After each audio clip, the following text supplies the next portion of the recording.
बाबा good morning. आज बाबा के 12 अक्टूबर 2020 के महावाक्य हैं। बाबा ने सार में कहा, मीठे बच्चे, बाप आए हैं तुम बच्चों को तैरना सिखलाने। आज बाबा तैरना सिखलाने आए, जिससे तुम इस दुनिया से पार हो जाते हो। तुम्हारे लिए दुनिया ही बदल जाती है। बाबा ने प्रश्न पूछा, जो बाप के मददगार बनते हैं उन्हें मदद के रिटर्न में क्या प्राप्त होता है? तो बाबा ने उत्तर में कहा, जो बच्चे अभी बाप के मददगार बनते हैं उन्हें बाप ऐसा बना देते हैं जो आधा कल्प कोई की मदद व राय लेने की दरकार ही नहीं रहती है। कितना बड़ा बाप है। कहते हैं, बच्चे तुम मेरे मददगार नहीं होते तो हम स्वर्ग की स्थापना कैसे करते। देखो बाबा का बड़प्पन। बाबा तो अपना काम करा ही सकते हैं, लेकिन फिर भी बाबा क्या कह रहे हैं, बच्चे अगर तुम मेरे मददगार नहीं होते तो मैं नई दुनिया स्वर्ग की स्थापना कैसे करते। ओम शांति। मीठे मीठे नंबरवार अति मीठे रूहानी बच्चों प्रति बाप समझाते हैं, क्योंकि बहुत बच्चे बेसमझ बन गए हैं। रावण ने बहुत बेसमझ बना दिया है। अब हमको कितना समझदार बनाते हैं। कोई आईसीएस का इम्तिहान पास करते हैं तो समझते हैं बहुत बड़ा इम्तिहान पास किया है। अभी तुम तो देखो कितना बड़ा इम्तिहान पास करते हो। जरा सोचो तो सही, पढ़ाने वाला कौन है, और पढ़ने वाले कौन हैं? ये भी निश्चय है, हम कल्प हर 5000 वर्ष के बाद बाप टीचर सतगुरु से फिर मिलते ही रहते। सिर्फ तुम बच्चे ही जानते हो हम कितना ऊंच से ऊंच बाप द्वारा ऊंच वर्षा पाते हैं। टीचर भी वर्षा देते हैं ना, पढ़ा करके। तुमको भी पढ़ा करके तुम्हारे लिए दुनिया को ही बदल देते हैं, नई दुनिया में राज्य करने के लिए। भक्ति मार्ग में कितनी महिमा गाते हैं। तुम उन द्वारा अपना वर्षा पा रहे हो। जिनकी भक्ति मार्ग में इतनी महिमा करते हैं, उनके द्वारा अभी तुम कितना ऊंच वर्षा पा रहे हो। ये भी तुम बच्चे जानते हो कि पुरानी दुनिया बदल रही है। तुम कहते हो हम सब शिव बाबा के बच्चे हैं। बाप को भी आना पड़ता है पुरानी दुनिया को नई बनाने। त्रिमूर्ति के चित्र में भी दिखाते हैं ब्रह्मा द्वारा नई दुनिया की स्थापना। तो जरूर ब्रह्मा मुख वंशावली ब्राह्मण ब्राह्मणिया भी चाहिए ना। ब्रह्मा तो नई दुनिया की स्थापना नहीं करते हैं ना, रचता है ही बाप। कहते हैं, मैं आकर के युक्ति से पुरानी दुनिया का विनाश कराए नई दुनिया बनाता हूँ। नई दुनिया के रहवासी बहुत थोड़े होते। गवर्नमेंट कोशिश करती रहती है कि जनसंख्या कम हो। अब कम तो नहीं होगी। लड़ाई में करोड़ों मनुष्य मरते हैं, फिर मनुष्य कम थोड़ी होते हैं। जनसंख्या तो फिर भी बढ़ती ही जाती है। ये भी तुम बच्चे जानते हो। तुम्हारी बुद्धि में विश्व के आदि मध्य अंत का ज्ञान है। तुम अपने को स्टूडेंट भी समझते हो, और स्टूडेंट भी कौन से, गॉडली स्टूडेंट। तैरना भी सीखते हो। कहते हैं ना, नैया मेरी पार लगाओ। बहुत नामी ग्रामी जो होते हैं तो तैरना सीखते हैं। अभी तुम्हारा तैरना देखो कैसा है। भवसागर से पार जा रहे हैं, तैरना सीख रहे हैं। बाबा सिखा रहा है कैसे जा रहे हैं। एकदम ऊपर चले जाते हो, फिर यहाँ आते हो।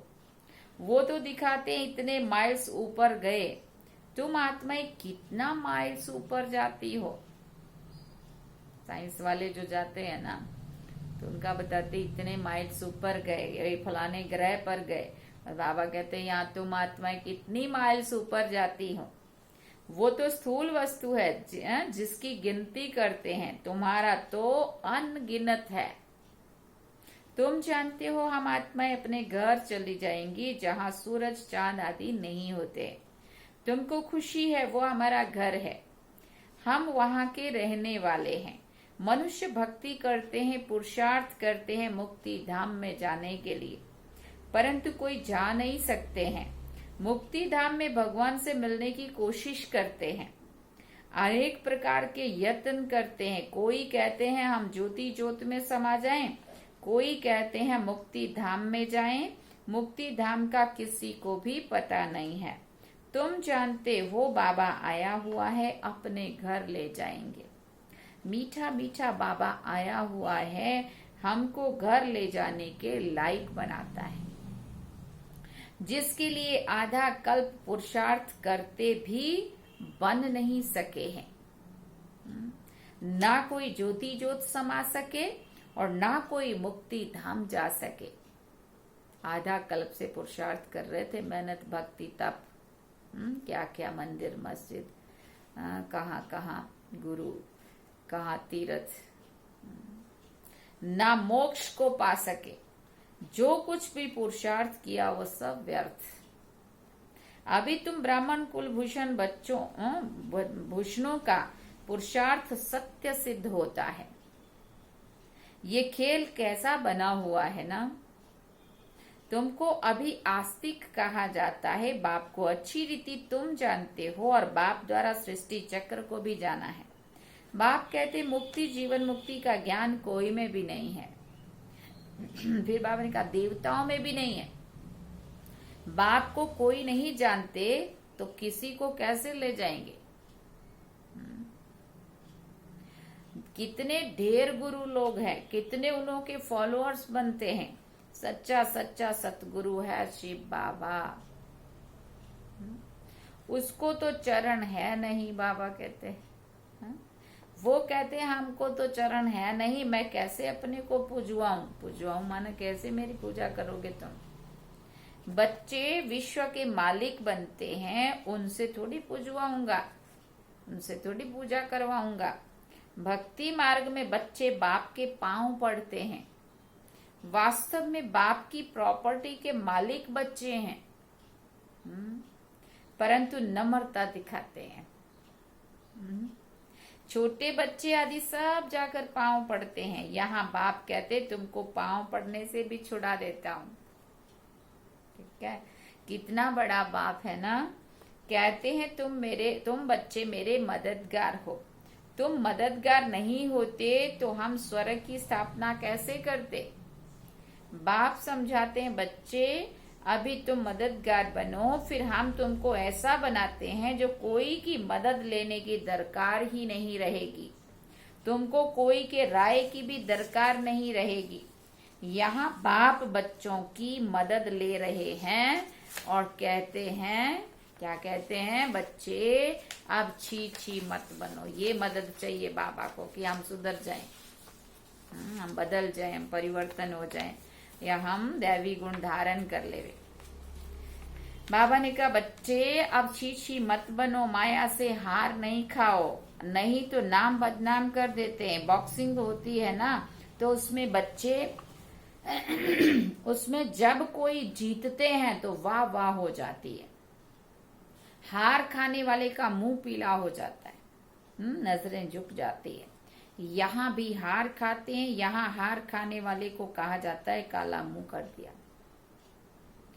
आए हैं गोरा बनने के लिए, फिर क्या कर देते हैं कि कमाई सारी चट हो जाती है, फिर नए सिरे शुरू करना पड़े।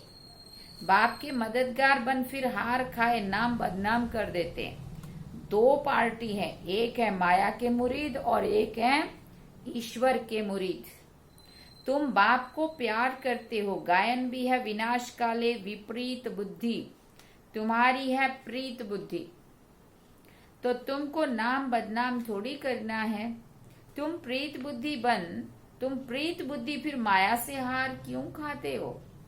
हारने वाले को दुख होता है, जीतने वाले पर ताली बजाते वाह वाह करते हैं। तुम बच्चे समझते हो हम तो पहलवान हैं, अब माया को जीतना जरूर है। बाप कहते देह सहित जो कुछ देखते हो उन सबको क्या करो, भूल जाओ। माम एकम याद करो। माया ने तुमको सतो प्रधान से तमो प्रधान बना दिया है, और फिर अब क्या करना है, अब फिर से सतो प्रधान बनना है। माया जीते जगत जीत बनना है। ये है ही हार और जीत, सुख और दुख का खेल। रावण राज्य में हार खाते हैं। अब बाप फिर वर्थ पाउंड बनाते हैं। बाबा ने समझाया है, एक शिव बाबा की जयंती ही वर्थ पाउंड है। अब तुम बच्चों को ऐसा लक्ष्मी नारायण बनना है। वहां पर घर घर में दीप माला रहती है, सबकी ज्योति जग जाती है। मेन पावर से ज्योति जगती है। अब मेन पावर माना शिव बाबा। बाबा कितना सहज रीति बैठ समझाते हैं ना। बाप के सिवाय मीठे मीठे लाडले सिकिलदे बच्चे कौन कहेगा। हाँ, बाबा कहते मेरे सिवाय तुम्हें मीठे मीठे लाडले बच्चे कौन कहेगा, बोला था आज तक किसी ने। रूहानी बाप ही कहते हैं, हे मेरे मीठे लाडले बच्चों, तुम आधा कल्प से भक्ति करते आए हो, वापिस एक भी जा नहीं सकते। बाप ही आकर सबको ले जाते हैं। तुम संगम युग पर अच्छी रीति समझा सकते हो बाप कैसे आकर के सभी आत्माओं को ले जाते हैं। दुनिया में इस बेहद के नाटक का कोई को भी पता नहीं है। ये है बेहद का ड्रामा है, ये भी तुम बच्चे समझते हो और कोई कह ना सके। अगर बोले बेहद का ड्रामा है तो फिर ड्रामा का वर्णन कैसे करेंगे।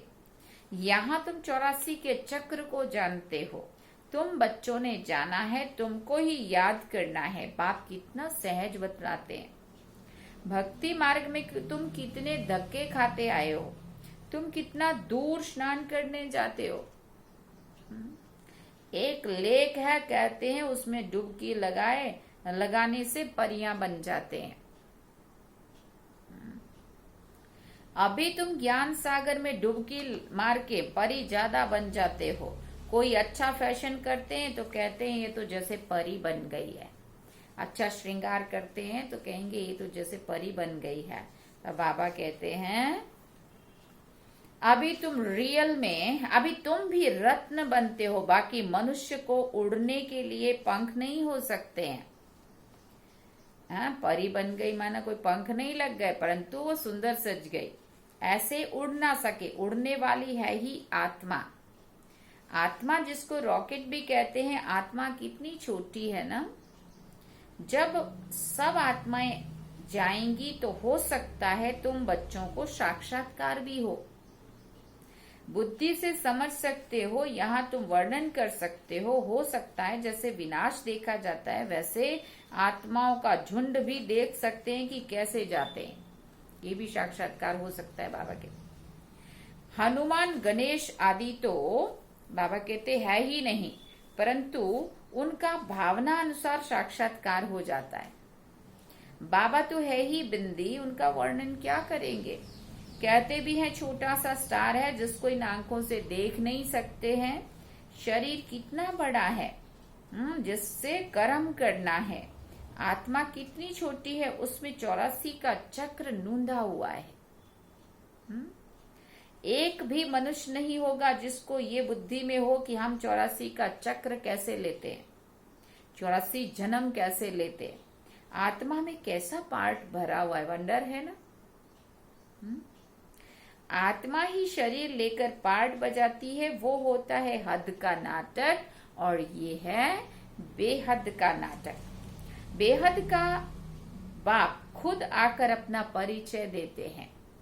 जो अच्छे सर्विसेबल बच्चे हैं वो विचार सागर मंथन करते रहते हैं, अंदर ही अंदर सोचते रहते हैं इस ज्ञान के बारे में, सेवा के बारे में, किसको कैसे समझाएं। कितना तुम एक एक से माथा मारते हो, एक एक को समझाने में कितनी मेहनत लगती है, फिर भी कहते हैं बाबा हम तो समझते ही नहीं है। कोई नहीं पढ़ते तो कहा जाता है ये तो पत्थर बुद्धि है। तुम देखते हो यहाँ भी कोई 7 रोज में ही बहुत खुशी में आकर कहते हैं बाबा के पास चलें, कोई तो कुछ भी समझते ही नहीं है। मनुष्य तो सिर्फ कह देते पत्थर बुद्धि पारस बुद्धि, परंतु अर्थ नहीं समझते। आत्मा पवित्र बनती है तो पारसनाथ बन जाती है। पारसनाथ का मंदिर भी है, सारा सोने का मंदिर तो नहीं होता है। ऊपर में थोड़ा सोना लगा देते हैं। तुम बच्चे जानते हो हमको बागवान मिला है, कांटे से फूल बनने की युक्ति बतलाते रहते। गायन भी है ना, गार्डन ऑफ अल्लाह। तुम्हारे पास शुरू में एक मुसलमान ध्यान में जाता था और क्या कहता था खुदा ने हमको फूल दिया। खड़े खड़े गिर पड़ता था, खुदा का बगीचा देखता था। उसको ऐसा साक्षात्कार होता था। अब खुदा का बगीचा दिखाने वाला तो खुद खुदा ही होगा ना। कोई मनुष्य की ताकत तो है नहीं ना अपना बगीचा दिखावे। और कोई कैसे दिखलाएंगे? तुमको वैकुंठ का साक्षात्कार कराते हैं, खुदा ही ले जाते हैं। खुद तो वहां रहते नहीं है। कहा सतयुग में शिव बाबा खुद तो रहते नहीं है, लेकिन ले जाके साक्षात्कार कराते। खुदा तो शांति धाम में रहते, तुमको वैकुंठ का मालिक बनाते हैं। कितनी अच्छी अच्छी बातें तुम बच्चे समझते हो। खुशी होती है अंदर में, बहुत खुशी होनी चाहिए। फिर बाबा ने कहा अभी हम सुख धाम में जाते हैं, वहां दुख की बात ही नहीं होती है। बाप कहते हैं सुख धाम शांति धाम को याद करो। घर को क्यों याद नहीं करेंगे? आत्मा घर जाने के लिए कितना माथा मारती है ना।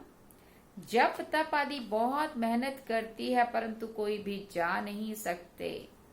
झाड़ से नंबरवार आत्माएं आती रहती है, फिर बीच में कैसे जा सकती हैं? जबकि बाप ही यहाँ है। तुम बच्चों को रोज समझाते रहते हैं शांति धाम और सुख धाम को याद करो। बाप को भूलने के कारण ही दुखी होते हो। माया का मोचरा लग जाता है। अब तो जरा भी मोचरा नहीं खाना है। मोचरा नहीं खाना है माना सजा। मूल है दे अभिमान। तुम अभी तक जिस बाप को याद करते थे, हे पतित पावन आओ, उस बाप से तुम पढ़ रहे हो। तुम्हारा ओबीडियंट सर्वेंट टीचर भी है, ओबीडियंट सर्वेंट बाप भी है। बड़े आदमी नीचे हमेशा लिखते हैं ओबीडियंट सर्वेंट। बाप कहते हैं मैं तुम बच्चों को देखो कैसे बैठ समझाता हूँ। सपूत बच्चों पर ही बाप का प्यार होता है। जो कपूत होते हैं अर्थात बाप का बनकर फिर ट्रेटर बन जाते हैं, विकार में चले जाते हैं, तो बाप कहते हैं ऐसा बच्चा तो नहीं जन्मता तो अच्छा था। एक के कारण कितना नाम बदनाम हो जाता है, कितने को तकलीफ होती है। यहाँ तुम कितना ऊंचा काम कर रहे हो, विश्व का उद्धार कर रहे हो, और तुमको 3 पैर पृथ्वी के भी नहीं मिलते हैं। तुम बच्चे किसी का घर बार तो छुड़ाते नहीं हो। तुम तो राजाओं को भी कहते हो तुम पूज्य डबल सिरताज थे, अब पुजारी बन पड़े हो। अब बाप फिर से पूज्य बनाते हैं तो बनना चाहिए ना। ऐसा तुम राजाओं को भी बाबा कहते समझाते हो। थोड़ी देरी है। फिर बाबा ने कहा यहाँ किसी के लाख लेकर क्या करेंगे, गरीबों को राजाई मिलनी है। गरीब निवाज है ना। तुम अर्थ सहित समझते हो कि बाप को गरीब निवाज क्यों कहते हैं। भारत कितना गरीब है, उसमें भी तुम गरीब माताएं हो। जो साहूकार हैं वो इस ज्ञान को उठा ना सके, उनका अपनी साहूकारी का नशा रहता है। बाबा कहते गरीब अबलाएं कितनी आती है, उन पर अत्याचार होते हैं। बाप कहते हैं माताओं को आगे बढ़ाना है। प्रभात फेरी में भी पहले माताएं हो। बैच भी तुम्हारे फर्स्ट क्लास है। बच्चों को विचार सागर मंथन करना है, कैसे सर्विस को अमल में लाएं। टाइम तो लगता है ना। बस यहाँ पर बाबा मुरली पूरी करते टाइम तो लगता है ना। अच्छा, मीठे मीठे सिकिल दे बच्चों प्रति माता पिता बाप दादा का याद प्यार और गुड मॉर्निंग। रूहानी बाप की रूहानी बच्चों को नमस्ते। हम रूहानी बच्चों की रूहानी माता पिता बाप दादा को दिलवा जान सिकवा प्रेम से याद प्यार गुड मॉर्निंग नमस्ते थैंक्स बाबा जी। अवधारणा के लिए मुख्य सार है। पहला पॉइंट, बाप से पूरी पूरी प्रीत रख मददगार बनना है। माया से हार खाकर कभी भी नाम बदनाम नहीं करना है। पुरुषार्थ कर देह सहित जो कुछ दिखाई देता है उसे भूल जाना है। दूसरा पॉइंट, अंदर में खुशी रहे, हम अभी शांति धाम सुख धाम जाते हैं। बाबा ओबीडियंट टीचर बन हमको घर ले जाने के लायक बनाता है। लायक सपूत बनना है, कपूत नहीं।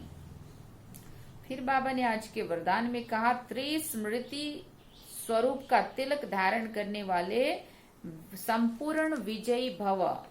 त्रिस्मृति स्वरूप का तिलक धारण करने वाले संपूर्ण विजयी भव। स्वयं की स्मृति, अब 3 स्मृतियां कौन सी बाबा ने कहा, उसको अंडरलाइन करना। स्वयं की स्मृति, बाप की स्मृति और ड्रामा के नॉलेज की स्मृति। इन्हीं 3 स्मृतियों में सारे ज्ञान का विस्तार समाया हुआ है। आज सारा दिन हम इस बात पे अटेंशन देंगे, स्वयं की स्मृति, बाप की स्मृति और बाबा ने जो ड्रामा का नॉलेज दिया है वो ड्रामा के नॉलेज की स्मृति। नॉलेज के वृक्ष की ये 3 स्मृतियां हैं। जैसे वृक्ष का पहले बीज होता है, उस बीज द्वारा 2 पत्ते निकलते हैं, फिर वृक्ष का विस्तार होता है। ऐसे मुख्य बीज रूप बाप की स्मृति, फिर 2 पत्ते अर्थात आत्मा और ड्रामा की सारी नॉलेज। इन तीनों स्मृतियों को धारण करने वाले स्मृति भव और संपूर्ण भव के वरदानी बन जाते हैं। स्लोगन में बाबा ने कहा, प्राप्तियों को सदा सामने रखो तो कमजोरियां सहज ही क्या होगा, समाप्त हो जाएंगी।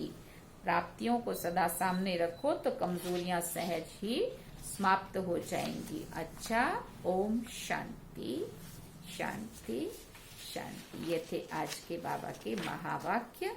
कितना सहज पुरुषार्थ बाबा ने बताया। स्मृतियों को सामने रखो तो कमजोरियां समाप्त हो जाएंगी। अच्छा, बाबा को याद करते हैं। ओम शांति।